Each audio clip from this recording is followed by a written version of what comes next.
राम राम राम राम राम राम राम राम राम नारायण नारायण। संबंध।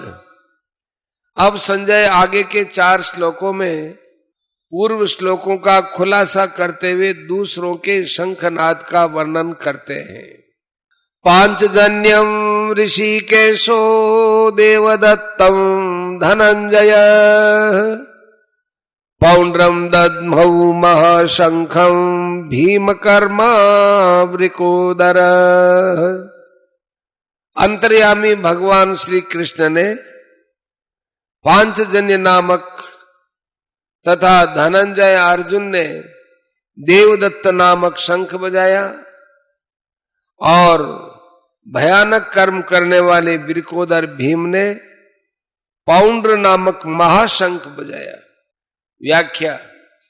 पांचजन्यम ऋषिकेश है, सबके अंतर्यामी अर्थात सबके भीतर की बात जानने वाले साक्षात भगवान श्री कृष्ण ने पांडवों के पक्ष में खड़े होकर पांचजन्य नामक शंख बजाया। भगवान ने पंचजन नामक शंख रूपधारी दैत्य को मारकर उसको शंख रूप से ग्रहण किया था, इसलिए इस शंख का नाम पांचजन्य हो गया। देवदत्तम धनंजय। राजसूय यज्ञ के समय अर्जुन ने बहुत से राजाओं को जीतकर बहुत धन इकट्ठा किया था, इस कारण अर्जुन का नाम धनंजय पड़ गया। निवात कवच आदि दैत्यों के साथ युद्ध करते समय इंद्र ने अर्जुन को देवदत्त नामक शंख दिया था। इस शंख की ध्वनि बड़े जोर से होती थी, जिससे शत्रुओं की सेना घबरा जाती थी। इस शंख को अर्जुन ने बजाया। पौंड्रम दद्मौ महाशंखम भीमकर्मा वृकोदर। हिडंबासुर, बकासुर, जटासुर आदि असुरों तथा कीचक, जरासंध आदि बलवान वीरों को मारने के कारण भीमसेन का नाम भीमकर्मा पड़ गया। उनके पेट में जठराग्नि के सिवाय वृक नाम की एक विशेष अग्नि थी, जिससे बहुत अधिक भोजन पचता था। इस कारण उनका नाम वृकोदर पड़ गया। ऐसे भीमकर्मा वृकोदर भीमसेन ने बहुत बड़े आकार वाला पौंड्र नामक शंख बजाया। अनंत विजयम राजा कुंती पुत्रो युधिष्ठिर नकुल सहदेवश्च सुघोष मणिपुष्पकौ। कुंती पुत्र राजा युधिष्ठिर ने अनंत विजय नामक शंख बजाया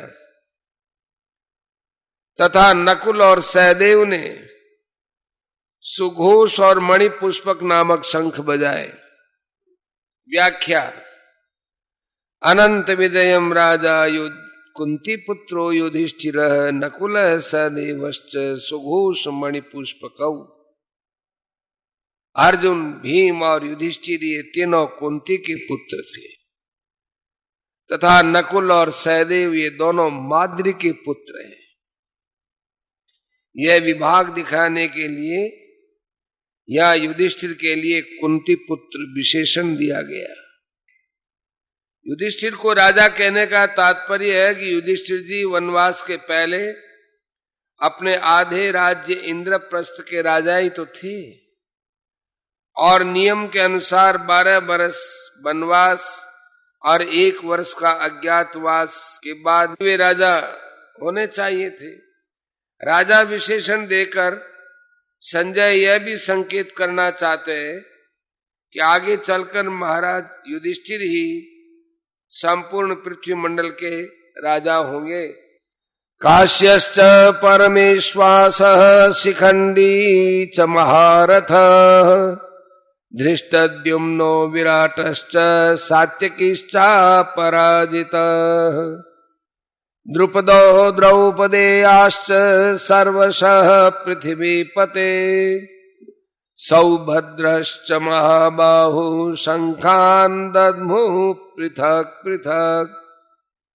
हे राजन, श्रेष्ठ धनुष वाले काशीराज और महारथी शिखंडी तथा धृष्टद्युम्न एवं राजा विराट और अजय सात्यकी, राजा द्रुपद और द्रौपदी के 5 पुत्र तथा लंबी लंबी भुजाओं वाले सुभद्रा पुत्र अभिमन्यु, इन सभी ने सब ओर से अलग अलग अपने अपने शंख बजाए।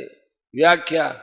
काशिश्च परमेश्वास है, शिखंडी च महारथ है, धृष्टद्युम्नो विराटश्च सात्यकीश्चापराजित है, द्रुपदो द्रौपदेयश्च सर्वशः पृथ्वीपते, सौभद्रश्च महाबाहु शंखान दद्मु पृथक पृथक।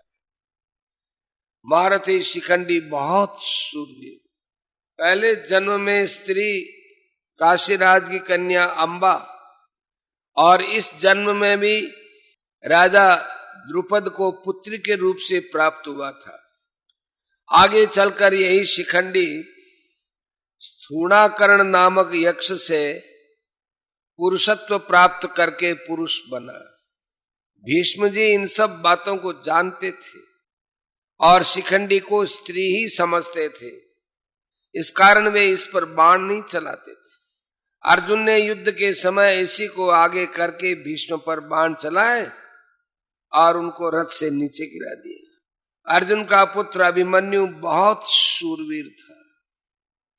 युद्ध के समय इसने द्रोण निर्मित चक्रव्यूह में घुसकर अपने पराक्रम से बहुत से वीरों का संहार किया।